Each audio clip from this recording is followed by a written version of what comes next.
As a visual artist, I've always struggled to attach words to my pieces. I've come to realize that my artistic and healing process consists of extremely disorganized thought and overwhelm, especially when I think about home and where I come from and who I am. Comics have always been a really fun and simple medium for me to get lost in, to quickly sketch out and hold all of my thoughts, as it can be difficult for me to share my experience without conflating my story to the point of dissipation. Where do I begin? It is hard for me to even want to remember you. I can't remember the exact morning, but I do faintly remember all the years that followed, when my memories of holding your hand and hugging you close slowly became distant and far. I can't help but to notice how quiet it usually is at home without you around. Throughout the years, we could never talk about your condition without it being angry or calloused. I think we all felt guilty for not doing enough to bring you back to health, to regain your memories, to keep you in ours. However, something like that was never going to be an easy thing to do. As years and years went by, it feels wrong to admit, but we were beginning to wonder when you would die. And as we witnessed your health get increasingly worse, we also hoped it would be soon. To witness prolonged death but not be able to properly grieve because it meant losing sight of hope was impossible to balance.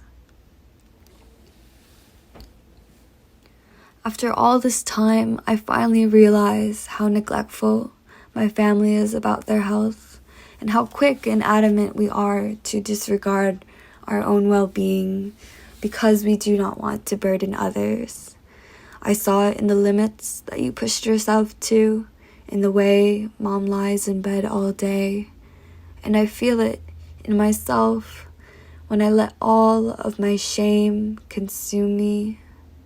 I count the ways I have lied, disregarded, and isolated my true self because of how stuck I felt in anticipatory grief. I feel like I spent so much time trying to grapple with loss that I couldn't ever actually be present for you.